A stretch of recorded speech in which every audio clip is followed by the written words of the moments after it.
What is up, everyone? Tosh here with another cool update. I didn't even realize, but I woke up this morning and people were talking on the Discord about some of the new hero details. I'm like, where did you guys even get this info from? Well, it comes to show that there has been a big update to the white papers. If you haven't seen it, don't worry, I just caught on to it, but I'm here to give you the latest updates on some of the gameplay features that were just released and some things to expect. And I think some of this information will be important for the Gen 0 hero sale. And considering, especially if you're looking to trade or maybe swing some of your Gen 0 heroes if you are purchasing them. So you're not going to want to miss this information. Make sure to stay tuned. If you want to get the latest and greatest DeFi Kingdoms updates, make sure you are subscribed to this channel below. At 500 subscribers, we are going to do a giveaway, so stay tuned for that. We're getting super close. The channel subscribers will be the first to know. And just a reminder, even though I am Tosh, I am not a financial advisor, and nothing in this video should be taken as financial advice. Always do your own research and never risk more than you are able to lose.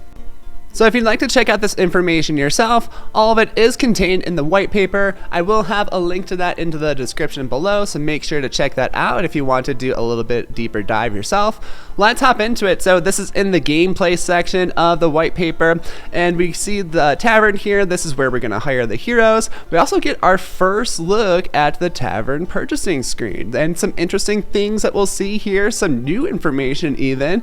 So we do have some more of the classes revealed. Previously we only had the warrior and the thief. We also had high priest, so that is one of the fifth ones that's not yet to be revealed. I think wizard is going to be another one, since we saw the little hero in the thumbnail that you can look at. I think wizard is going to be pretty spot on for the purple robe one. So we also see the addition of the knight and the archer, so very cool. We also see the subclasses are just the same as the normal classes, so cool. We'll talk more about how those mechanics will interact later. And then lastly, we have the element. I believe this is actually what's going to be in the background, so the background feature of the hero card. We'll see if this actually has any impact. That'd be really cool if it does, and I'm assuming they would put it in that it's going to have some impact on their gameplay. So really cool if we had like a water archer who's shooting like water arrows or like huge water streams with his bow and arrow. That would be sweet. Or maybe like some fire arrows, or maybe like a warrior with like an earth enchanted axe or something. Really cool opportunities there. We'll see how that plans out. The last thing you can see here are the rarity dials and also the generation dials. So you can select generations from 0 to 11, and then we have rarities from common to mythic. So it goes common, uncommon, rare, legendary, and then mythic is above legendary. So that might be tricky to remember. Legendary's first, mythic is a higher rarity than legendary. And we'll talk about the generations later, but Gen 11 will be the highest generation that is allowed. Next up in the gameplay section, we see there is a section for stats. So it looks like hit points, mana points, and stamina are going to be the base stats that everybody's going to have, and then we'll talk about the other ones and what kind of attributes they are going to attribute to. So hit points, pretty straightforward, how much health the hero has. Heroes cannot die, they can faint, but that doesn't mean your NFT goes away, so you can recover that. It may cost some jewel or some rest to recover them, but their NFT cannot die. It's not going to go away forever at any point. Mana points, pretty straightforward. Used to cast spells and use abilities. Pretty straightforward. You can use a potion to replenish that, yada yada yada. Stamina is going to be the main resource for performing quests. So if the hero has no stamina, they can recover 1 stamina every 5 minutes, or they can go to the inn and then refresh with some jewels at a much faster rate. So that'll be cool. We can see what that looks like. So if you have one hero that's really good at like one style quest, for example, it may be worth it to invest some jewel and repeat that quest over and over again to get those resources. But we'll see like how all these mechanics play out. Still yet to be determined. Let's go ahead and look at the rest of these stats. So these stats, they're mostly described in how they're going to affect combat. I don't think combat is going to be released right away. It's going to be several weeks before we see any combat-based things. Well, we will see how these stats can relate to the quest as well. But just to briefly go over these, strengths adds multiplier to various actions, especially physical skills and attacks. Pretty straightforward. Dexterity, more focus on modifying attack damage from particular weapons rather than being a defense thing. thing, so it does help a little bit with defense, but more about weapon skill. Agility is going to be the time between heroes' attacks in combat. That's pretty cool. Also plays a role in evasion. Vitality looks like this is going to be the primary stat for HP growth, so more vitality, the more HP you'll get, and will also help with recovering from certain debuffs, so kind of cool mechanic there. We have endurance. This adds to defense and then also increases debuff resistance. Intelligence, this adds a multiplier to various actions, especially skills and magic, and modifies magic evasion. This stat also plays into how much MP is gained when leveling up, so how many mana points that your hero is going to get. So intelligence, think about this as just like being smart. It helps generally with a lot of different skills and helps with magic evasion. Where wisdom here adds a multiplier to magic attack, so more focus on the magic with wisdom, where intellect I feel like could be useful for any class. And this increases magic defense with wisdom as well. And again, wisdom will also play a role into how many mana points are gained when you level up your heroes. And this will have less of an impact than intellect. And then the last stat here we have is luck. So the higher a hero's luck, the more likely it is for a hero to land a critical strike. Luck also slightly increases chances to get rare items and plays a small role in evasion. So pretty cool. I like getting items, so maybe we'll have some heroes that are kind of skilled to or summoned to be very lucky. Next section here, let's talk a little bit about leveling. So leveling your heroes and how it is done. First, we need to have the heroes accumulate experience from their adventures, and then they can be brought to this meditation circle where they can have their leveling up ritual. So leveling up in general will help increase stats. So that's the main purpose for leveling up. And to level up, they also need to spend runes. So first you need to get the experience from the quest, then you get the runes, then you can go to the circle, and then you go level up your hero. Leveling up may also cost some jewels, and this is going to increase based on their level. And you can also use what's called an attunement crystal while leveling up, which will increase the success rate for certain stat increases. So what that means is that I might have a attunement crystal for luck, for example, and that gives it a better chance of leveling up luck when they level up that hero. So each set of 10 levels has a focus rune associated with it. So for levels 1 through 10, that's going to be the Shavas rune. So once you get to level 10, then the Shavas rune is not going to work anymore to level up. You're going to require a different rune. But anytime between 1 and 10 that this rune will work just fine to level up, again, if you have the experience to do so. So when you reach level 10, the hero will need an additional rune type. So additional here, I think that means that you're going to need a Shavas rune and this new rune, so the Moksha rune, to level up further. Kind of cool in that it is using like the previous rune as well, so it's going to keep the demand up for the previous runes. And it's not like once the economy gets to lots of just really high leveled up heroes that we're going to see the demand drop off for those, because they will be required all the way through. So I think that's a really smart mechanic to put in by the devs. Kudos to them.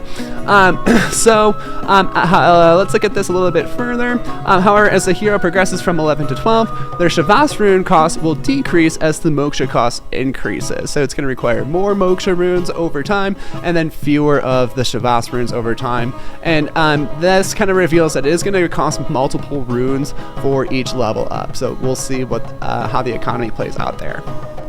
This last part here does also confirm that you will need the previous runes to to level up your later generation heroes. So it will always cost at least one of the previous rune when you level up. So for example, once you level up past level 20, you'll require the new rune, a Moksha rune, and a Shavas rune. So all three of those runes. Again, I think this is really great. It's going to keep the demand up for those older runes, and that's just going to be healthy for the economy overall.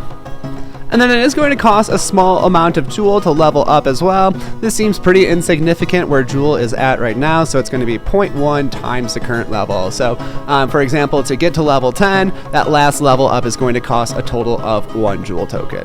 Not too bad, seems pretty reasonable. So the main reason why you want to level up your heroes is because it's going to increase their stats. There are 8 of those stats, and there are also 8 of those hero types. So very interesting is that we are going to base the stat growth based off of the hero type.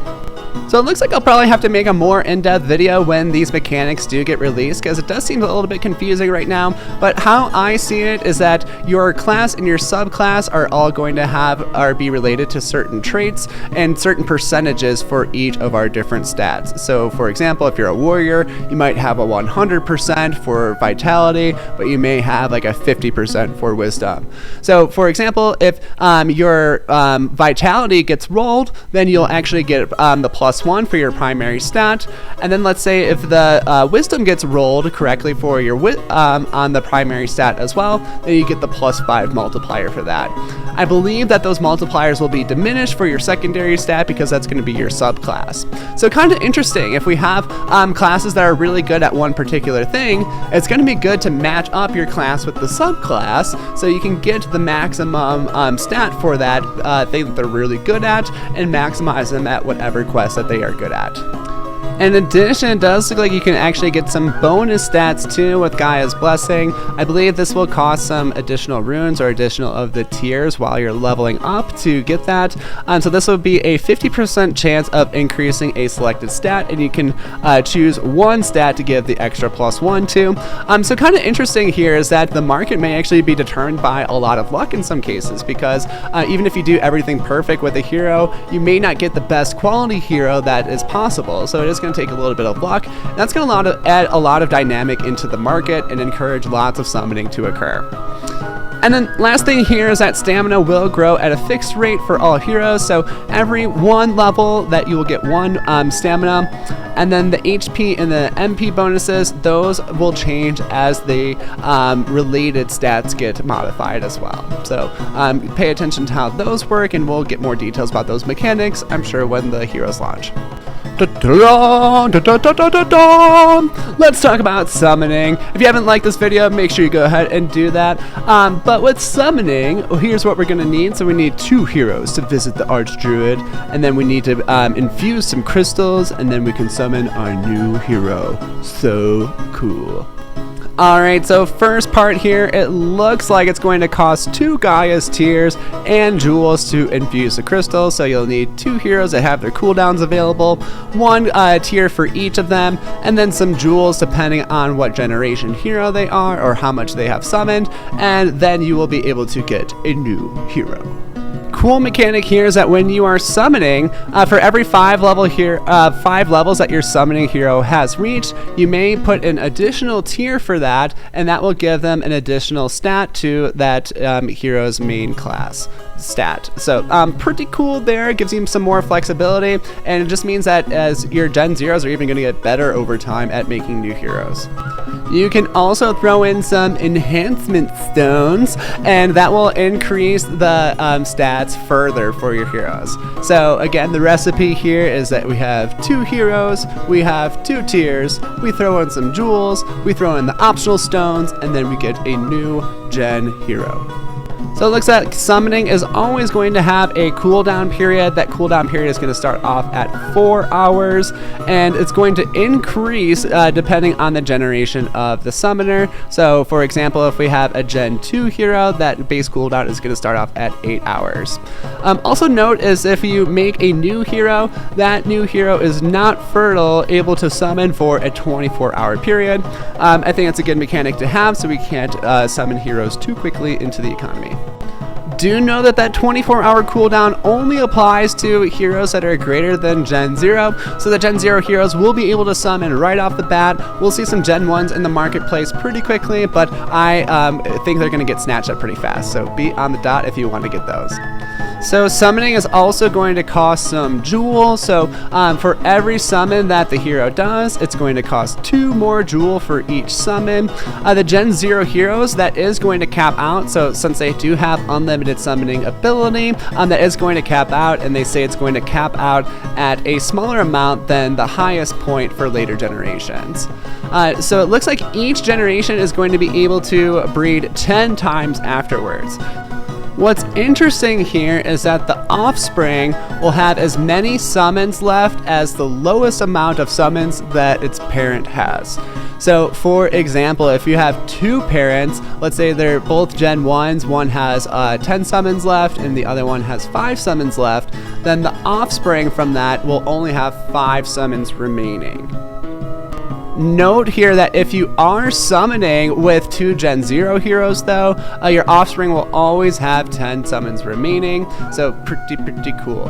Also just a note, if we wanted to get a Gen 11 way down the line, that every time that you summon a new hero, that it would have to be with a hero that has the equal amount of summons left. So for example, if you're doing the 2 Gen 1s, they both need to be fresh Gen 1s. The second Gen 2s will have to be fresh Gen 2s, so only have the 9 summons remaining, for example, and that will have to carry on the whole breeding line to get down to Gen 11. So that's why the later generations are going to be more difficult to create, and I think some of the rarer ones are going to be some of the pricier heroes on the marketplace later on.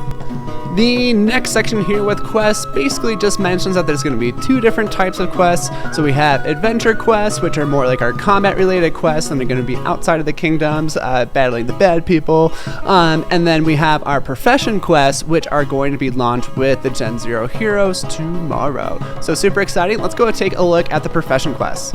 So the first mechanic here is the one I think we've all been most curious about, which is the mining. So it looks like there are going to be 2 different types of mines. We'll have the jewel mines and then the gold mines. The jewel mines are going to be where we unlock our locked jewel that we've earned in the gardens. So going to be really cool to start getting some access to that.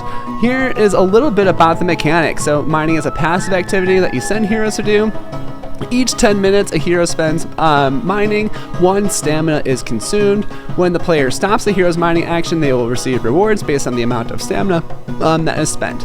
So pretty cool. Let's say we have a level 0 hero or level 1 hero that has 25 stamina. That means they'll be able to mine for 4 hours without having to do anything, and then we can collect those rewards. And if we have another person or hero that's ready to mine, we can swap them in and then rest up our other miner, swap them out, and keep that continuously going. There's also the gold mine, so we know that gold is going to be one of the resources in the game, so it'll be interesting to see how all that works and what the rates that we can accumulate that are at. Also note here that the stats related to each profession are listed at the start here. So if you have high strength and endurance, your hero is going to be better at mining than some of the other professions. The next one is gardening, which is going to be best for heroes that have high wisdom and high vitality, and this will help speed up the growth of your garden. So I think this is going to help benefit the people that have some money into the pools, and it's going to increase the rewards that they're able to gain from that. It also looks like there's going to be ways to get you higher chances of finding some other resources. So maybe we'll be able to find some of the runes or find some of the tiers while gardening as well. It also kind of cool here. It says like we can tend to our own gardens, but also visiting other people's gardens and spending some time there can help us learn some tricks. So maybe that could be a cool mechanic where we go to other gardens, see how their gardeners are doing their stuff, and then those skills transfer to our garden. That would be really cool. The next quest here looks like it's going to be foraging. So heroes with high dexterity and intelligence are going to be good at foraging, and this is like collecting plants to make potions and stuff. Not a whole lot of information here, so this is actually going to be one of those activities where you just kind of send them out real quick and then they come back. So it does consume 5 stamina. It's only going to take about 15 seconds to participate in, and then we'll see what they come back with. And improved foraging will give them the better chance at finding more useful items. So we'll see what items come out of that, but I think it's mostly going to be herbs to make potions. And then the last profession that we have here is fishing. So Isla's going to be super happy. Again, fishing pretty straightforward. This is going to be one of those short quests as well. It looks like that we're going to need some good luck and agility. We need those agile hands. So luck and agility to be good at fishing. We'll catch some fish. That's what fishing usually results in. And then we'll see like what those fish are actually used for. Again, this this one consumes 5 stamina after a brief period of time spent fishing, so about 15 seconds, and you can continue those quests for as long as you have stamina for. So we'll see how that all works, and if it's worth it to like rest up your guys at the with some jewel at the inn to repeat these quests several times within a day. Woo! Long one today. We got spoiled with all those details. Had to catch you guys up. Hope this info was helpful for you. I'm really curious, like with the hero launch, what do you guys see yourselves spending most of your time in? I think what I'm going to be doing is looking to spend most of my time getting my heroes ready to swap out miners consistently and get my gardens all cool. I'll check out like what the foraging it has to offer and the fishing. I'll play around with it, but I'm really interested in like the mining and the gardening. So I'm going to look to get some heroes that are ready to go so I can swap them in and out there and keep that continuously running is my goal. But let me know what your goal is in the comments. I'm really curious what everybody's doing in the community with their heroes and stuff and what their objectives are in this game. I know everybody's going to approach it differently, and that's what's really cool about DeFi Kingdoms is that there's so many different ways to play, and we're just touching the very surface level of it. So when combat comes in, it's going to be a whole exciting new realm, and you know, Tosh will be here to run you through it. So keep up with me, and we'll be slaying DeFi Kingdoms together. Well, I think that's enough of me yapping today. I'm really excited for the Gen 0 Hero Sale tomorrow. Catch me on live stream for that. I will be going live when the Hero Sale is going. Maybe hop on a few minutes before that. So I will see you guys there. And this is Tosh. Signing off. Catch you in the next one.